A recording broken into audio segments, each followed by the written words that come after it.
John Fury's a big bully, and big bullies need putting into place. And if I'm the man that has to do it, I will do it. I don't want to beat an old man up. I don't want to start on a 60-year-old man. But when I look back, when I beat George Groves up in front of 80,000 fans at Wembley Stadium, rendering him unconscious, he was 11 years younger than me.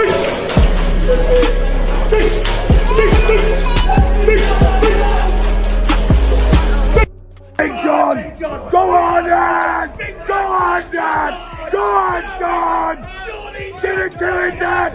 Show it his boss! Come on! Come on, Johnny! Carl Froch tears into John Fury's training footage ahead of their fight, mocking the old-school routines and making light of Fury's age. Froch blends confidence with humor, showing he's ready to handle the challenge, while subtly highlighting the gap between his prime and John Fury's advancing years in a cheeky, fan-like way. I'm only 10 years younger than Big John Fury. I know he doesn't look well, does he? He looks a bit older. I don't want to give him any stick, but he's 10 years older than me, 60-year-old man. I'm pressing on for 50. So, is it a fair fight? I think we both know it isn't, but he's called it on at Tottenham Hotspur. Eddie Hearn weighs in on the Carl Froch versus John Fury confrontation, calling John a big old lump but making it clear that if they get close, Froch will swing. Hearn paints the picture of a chaotic but thrilling showdown, highlighting the danger Fury brings while backing Froch's skill and readiness in the ring. I would never back against Carl Froch on the cobbles. Ever. But John Fury's a big old lump. There'll be some illegal moves in there. Do you know what I mean? But if they ever get close, Carl will be swinging. Do you know what I mean? John Fury shows off his unorthodox hardcore training for the Carl Froch fight, pushing limits with bare-knuckle work and survival-style discipline. He emphasizes raw determination and self-reliance, claiming that true grit and willpower are all you need to prepare for a fight, making the showdown one to watch closely. Another running video this morning, but not just a running video. I'm going to be the first man to fight a 3-time Hall of Famer, or just doing it myself. John Fury style. Running, bare knuckle, heavy bag, eating, living in the woods, chopping trees, eating the filth of the earth. I'm doing it gypsy style. And I'm going to prove to everybody out there, where there's a will, there's a... Keep it straight, Dad. Keep it fucking straight. Keep it straight, mate. Go on, Dad. Pull. Shanks. Pull in. Carl Froch's jabs at the Furies have stirred the pot, and John Fury isn't holding back. With tension simmering, a fight on the cobs seems inevitable. Both men thrive on confrontation, and this clash promises raw energy, unpredictable chaos, and a spectacle where neither will back down. Carl having a go at the Furies, probably over his time on his channel, maybe, I'm guessing, and John didn't like that and wants to have a fight with him, something like that. It was something like that. I don't think he was still necessarily turning down a fight. What I do know is that John Fury and Carl Froch on the cobbles will be fun. I think they both have a good fun. John Fury goes full savage, claiming old-school dominance and mocking anyone doubting his fight instincts. His rant is pure intimidation, throwing shade at the modern generation and warning Carl Froch that online talk won't save him in the ring. Outside, I'm an animal. I'm telling you now, people who know me, or the past, they're all dead who know me. Who could say he can fight? Outside, he's an animal. They're all dead and gone. I'm from old school. I'm from the 70s, 80s and 90s, when men was men. We didn't talk down YouTube. The men made videos. We fought. And you see that, the pussies, man. Pussies. You think some 12-stone man can beat me a 5 round for that wind like an aeroplane? Carl Froch fires back with ruthless confidence, labeling John Fury a bully and claiming he'd dominate if confronted directly. Froch's words drip with disdain, turning this feud into a war of ego and showmanship that only adds fuel to their controversial showdown. That's enough about Big John Fury, the fighting man who don't want to fight, really. That's enough about him. Big fucking bully, that's what he is. And it will come on top for him. He'll say the wrong thing or he'll approach the wrong person. If he came up that platform today, I'd have absolutely volleyed him back down the steps. Mark my words, I'd have volleyed him straight down them f***ing steps. Anyway, I'm not going to go on about it anymore. You can see I'm a little bit annoyed by the cheek of him. But all he's doing is attention seeking, and he's getting more attention now. Johnny Nelson hypes up the looming fight, predicting Froch will leave John Fury reeling. The controversy is tangible, with both men feeding off hype, stirring public debate, and ensuring that this encounter won't be just a fight, but a full-blown spectacle of tension and rivalry. Carl Froch. Watch FROCH on Fire, because I'm quite sure Carl's going to rip the life out of John after today. I think John did a job. John did a job and got the excitement going, got people talking. That's exactly what he did. John, I know you've done. Shane Fury explains the clash between digital talk and real-life confrontation. His father John's old-school mentality clashes with modern trash talk, highlighting why this Carl Froch versus John Fury saga is as controversial as it is unpredictable, with tempers and reputations hanging in the balance. To be like, you can talk about someone online and do videos, but not expect someone to say anything when you see someone. So I don't know. Listen, my dad's got his ways and his points, and 90% of the time he's half right, but listen. The tension between John Fury and Carl Froch escalates as Liam Goff explains their past confrontations and talks of an exhibition fight. Froch's provocations and John's demands for proper compensation make this feud both controversial and highly charged. The charity angle adds a twist, showing Froch's confidence and strategic mind, turning a heated rivalry into a public spectacle everyone is watching closely. John Fury was doing that and goading Carl Froch, and I know John Fury doesn't like Carl Froch. Carl Froch mentions him, although I haven't really watched much of Carl Froch's videos lately. But Carl Froch, I know, has mentioned John Fury in the past. He's had a go with John Fury. They actually talked about having an actual, was it an exhibition or a boxing type match? And John Fury, any man, any time, was saying words to the effect of, "Oh, I'll fight you, Carl Froch, but the money has to be right." And Carl Froch basically said, "All right, well, if we arrange payment, it can go to charity." Dave Allen adds an outsider perspective, acknowledging John Fury's controversial behavior while maintaining loyalty to him. His comments highlight the fine line between respect and criticism in this feud, illustrating how John's fiery personality provokes reactions and fuels public interest. The controversy deepens as loyalties clash and fans debate who really comes out on top. I'm not saying that I condone that behaviour, because I don't. You can't, it's impossible to. But John is my mate, I've got respect for him, I respect the family, we're cool. So you're never going to hear me say a bad word about it, but at the same time, obviously, no. It's probably not the Steve Bunce thing. I thought, bloody hell. Didn't like it, really. Tyson Fury praises the fire and hunger shown in this rivalry, emphasizing how ambition and dedication drive both Carl Froch and John Fury. The intensity isn't just for show, it's a lesson in persistence and competitive spirit. This insight adds another layer to the feud, showing respect for hard work even amid personal clashes. To be around people, just to show them what hunger is and desire is, and when you're at the top, to show them to keep pushing and pushing and pushing. Hopefully they learn, it rubs off on them.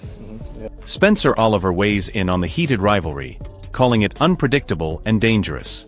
Both Carl Froch and John Fury bring unique strengths to the confrontation, with age, skill, and reputation all in play.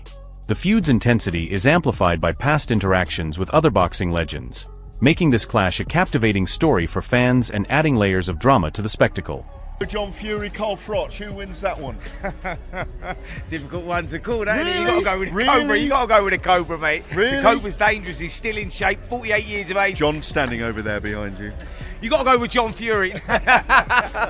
Yeah, no, it kicked off a little bit. But it wasn't only Carl Froch that he went into either, did he? He actually went into Lennox Lewis as well. He started steaming into Lennox Lewis a little bit, and I go, whoa, who wins that one? The boxing world just exploded, and it's not because of what happened in the ring. John Fury and Carl Froch are at each other's throats, and what started as typical pre-fight trash talk has spiraled into something absolutely unhinged. We're talking about grown men ready to throw hands at press conferences, security having to step in, and a feud that's gotten so personal that every boxing insider is picking sides. Spencer Brown just dropped some serious intel about what's really driving this madness, and trust me, this goes way deeper than anyone realizes. Hearing about a little altercation with him and Carl Froch. Was you privy to any of that? I wasn't privy. You know what Carl's like. He winds everybody up, doesn't he, Carl? You can't help but love the fella, but he winds everybody up. I don't think John's the easiest, the hardest person to wind up either, is he? No, he picks his fights, doesn't he? He knows who to wind up, Carl. But he's a good interviewer and he's a legend. Here's what most people don't understand about Carl Froch. This isn't just some retired fighter looking for attention. Froch has perfected the art of psychological warfare, and he's using John Fury as his latest victim. Spencer Brown breaks it down perfectly. FROCH has this supernatural ability to find exactly the right words to make even the most controlled people lose their minds. And John Fury, he's not exactly known for keeping his cool. FROCH studies his targets like a predator. He knows John's triggers, he knows what will set him off, and he's systematically pushing every single button. What makes this so dangerous is that John Fury isn't some random guy you can mess with. This man has been in the trenches, he's got nothing to lose, and when he snaps, things get real very quickly.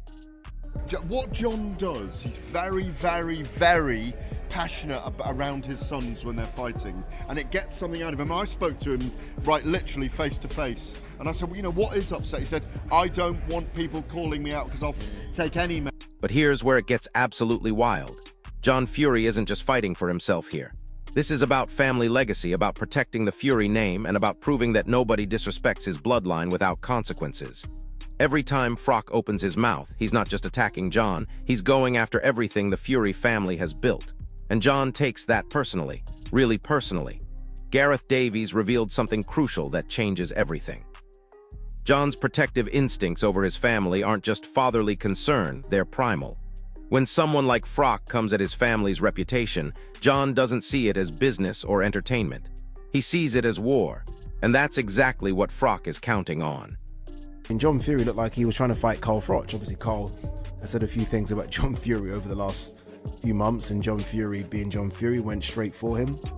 I'm not quite sure what he was going to do if he got to him, but I guess that was the entertainment from the press conference. Now listen to this part, because this is where the psychology gets really twisted. FROCH thrives on chaos. He feeds off making people lose control, and he's found the perfect target in John Fury. Every time John explodes, every time he gets emotional, every time security has to step in, FROCH wins. Because that's content, that's viral moments. That's exactly what keeps people talking and keeps his name relevant. Davies emphasizes something crucial here. John might be measured most of the time, but he's also extremely passionate. And that passion is his weakness. FROCH has weaponized John's love for his family against him. It's psychological manipulation at the highest level, and John keeps falling for it every single time. Guy is just crazy upon crazy upon crazy, but we already knew that. He's now chasing after Carl Froch. Obviously, Carl Froch has had lots of things over the years to say about John Fury, basically all negative things. But I don't know what John Fury was expecting to get out of that confrontation.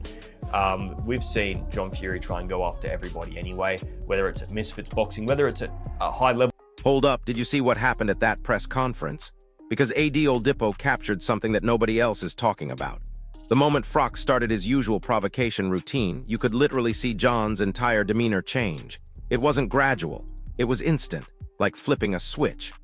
1 second he's sitting there professionally, the next second he's ready to flip tables and throw hands. That's not normal behavior.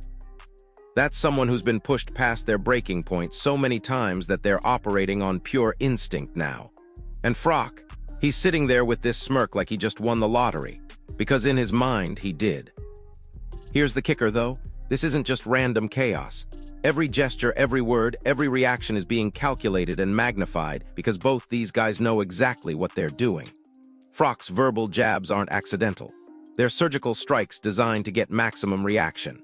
And John's explosive responses aren't just anger, they're defending his family's honor in the most public way possible. The press conference isn't a media event anymore, it's become a battlefield where reputations are made and destroyed in real time. And the crazy part? The audience can't look away.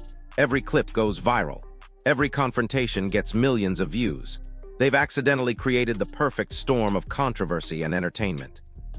But wait, it gets worse.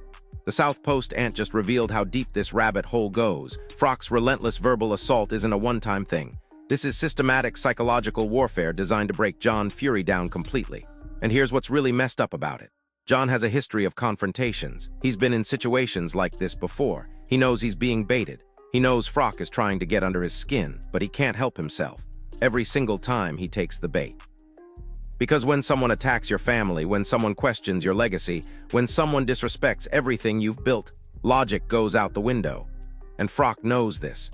He's studied John's patterns, he knows exactly which buttons to push, and he's doing it with surgical precision. Now here's what nobody else is telling you. This feud has gotten so intense that it's affecting everyone around them.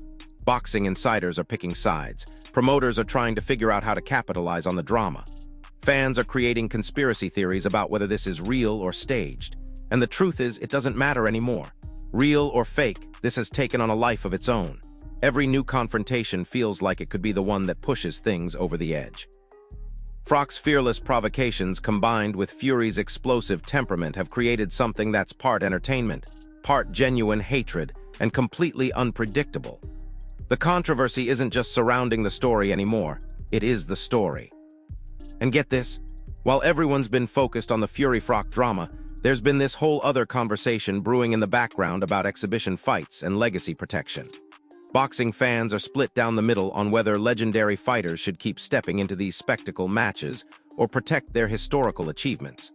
Critics say these late-career exhibitions diminish what these fighters accomplished in their prime. But supporters argue that these events keep boxing relevant for younger audiences and generate massive global interest that benefits everyone in the sport. The sparring controversy and social media reactions have only intensified this debate, creating this perfect storm where traditional boxing purists are clashing with entertainment-first fans. Here's where things get really interesting, though. The potential exhibition fight that everyone's been whispering about, the one that could break the internet, involves two names that would literally shut down social media if it ever became official. We're talking about Mike Tyson's legendary power against Floyd Mayweather's defensive genius. The mere possibility has fans creating hypothetical scenarios, breaking down fighting styles, and arguing about who would dominate. Some people think Tyson's raw power and intimidation factor would overwhelm anyone, even at his age. Others believe Mayweather's technical brilliance and defensive mastery would neutralize any threat. The hype keeps building every single day, and whether this clash ever actually happens or not, the speculation alone is driving massive engagement across every platform. So there you have it. The boxing world is in complete chaos right now, with feuds exploding, exhibitions being debated, and legendary fighters either protecting or risking their legacies depending on who you ask. This isn't just about individual fights anymore. This is about the future of boxing entertainment, the psychology of public confrontations, and how social media has changed the way we consume combat sports drama. The line between real competition and manufactured entertainment has completely disappeared, and honestly, that might be exactly what the sport needed. So here's my question for you, drop it in the comments. Do you think these public feuds and exhibition spectacles are saving boxing by making it more entertaining, or are they destroying the sport's credibility? And when it comes to that potential Tyson versus Mayweather matchup, who are you backing? If this breakdown helped you understand what's really happening behind all the chaos, smash that like button, subscribe to the channel, and hit the notification bell because this drama is just getting started. I'll see you in the next one. But hold on, because while we've been dissecting the Fury-FROC psychological warfare and debating exhibition fights, there's another layer to this story that's absolutely mind-blowing. The ripple effects of these feuds are reshaping how boxing promotions work entirely. Dana White recently made some comments that sent shockwaves through the combat sports world, basically saying that boxing promoters are stuck in the past while he's revolutionizing how fights get made. And you know what? He might have a point. Look at how quickly the Fury-FROC situation escalated from a simple comment to a full-blown media circus. That's not traditional boxing promotion, that's pure entertainment business psychology. The financial implications here are staggering, and most people have no idea what's really at stake. When John Fury and Carl FROC go at each other's throats, we're not just watching two guys argue. We're watching millions of dollars in potential revenue being generated through controversy. Every heated exchange, every viral moment, every security intervention translates directly into pay-per-view buys, streaming numbers, and sponsorship deals. Spencer Brown touched on something crucial about this economic engine. The modern boxing fan doesn't just want to see great fights, they want to see drama, storylines, and personal investment. FROC understands this better than almost anyone in the sport right now. What's really fascinating is how this connects to the broader evolution of combat sports entertainment. Remember when boxing was just about two fighters getting in the ring and settling things with their fists? Those days are long gone. Now it's about creating multimedia experiences, building personal brands, and manufacturing moments that transcend the sport itself. The Fury family has mastered this art form. Tyson Fury's theatrical press conferences, his singing performances after fights, his larger-than-life personality, none of that is accidental. It's all carefully crafted to maximize engagement and revenue. And John Fury's explosive confrontations, that's not just a father protecting his family's honor, that's content creation at the highest level. But here's where things get really controversial, and this is something that boxing purists absolutely hate hearing. The actual quality of the fights might be becoming secondary to the entertainment value of the build-up. Think about it. How many recent boxing events have you watched where the press conferences and weigh-ins were more exciting than the actual fight? The psychological warfare between fighters, the heated exchanges, the near brawls at face-offs, that's what's driving viewership numbers through the roof. Carl Froch has figured out that staying relevant in modern boxing isn't about having the best record or the most technical skills. It's about creating moments that people can't ignore.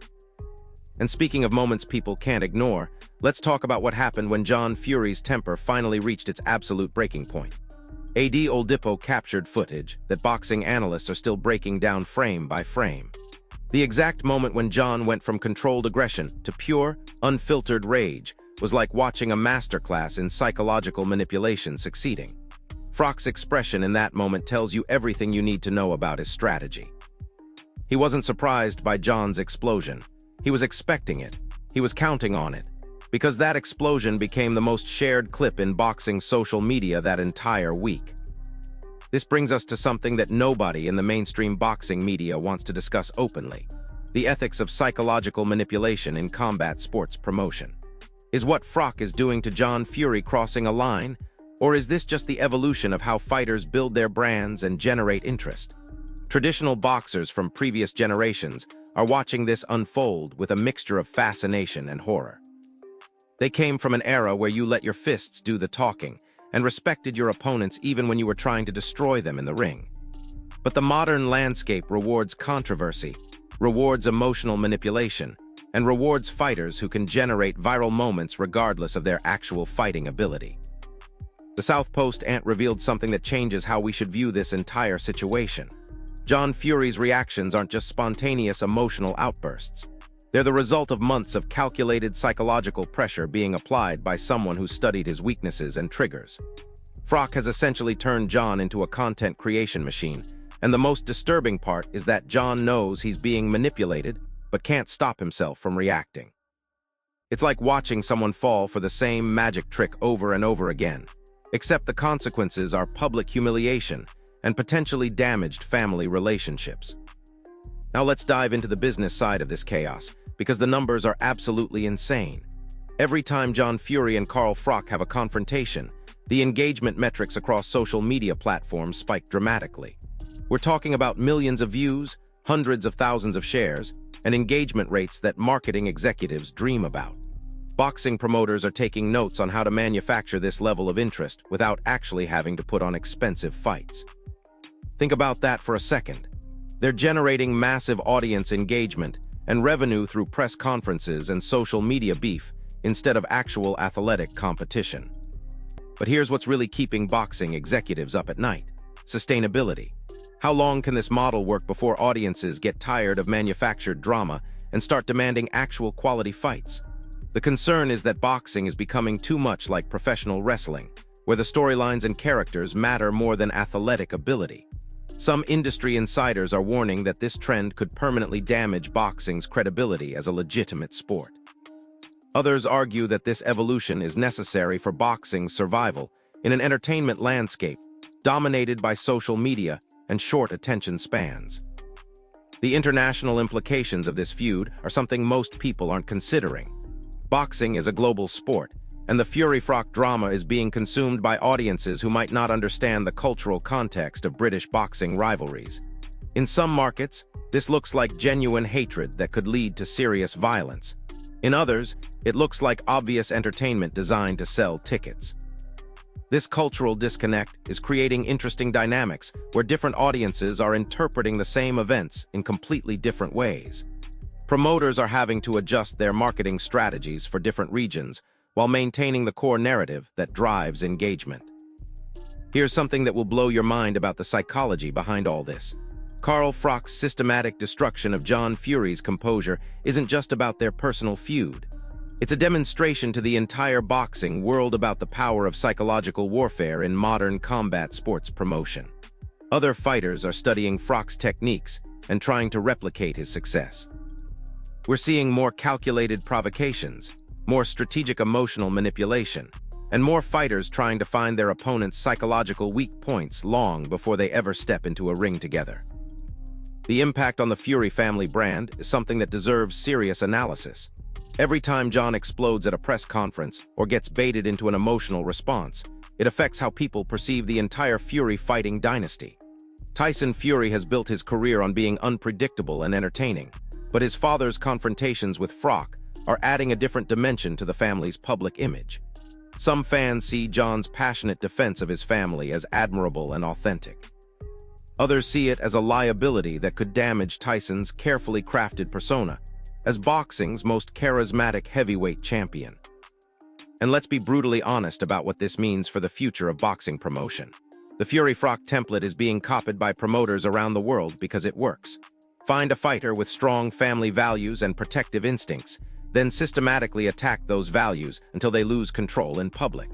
The resulting content practically markets itself.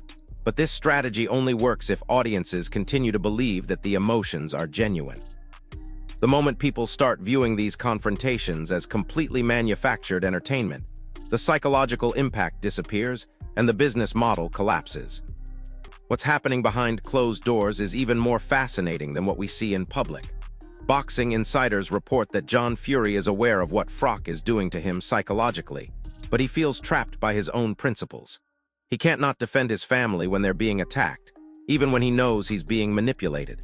It's like being caught in a psychological prison where your own values become weapons that your enemies can use against you. FROC has essentially turned John's greatest strength, his loyalty to family, into his most exploitable weakness. The generational divide in how boxing fans are responding to this drama reveals something important about where the sport is heading. Older boxing fans who grew up with Muhammad Ali, Sugar Ray Leonard, and Marvin Hagler are largely disgusted by what they see as manufactured controversy that diminishes the sport's integrity. Younger fans who discovered boxing through social media and YouTube are absolutely eating this up. They want personality, they want drama, they want content that they can share and discuss online. The sport is literally splitting into two different entertainment products for two completely different audiences.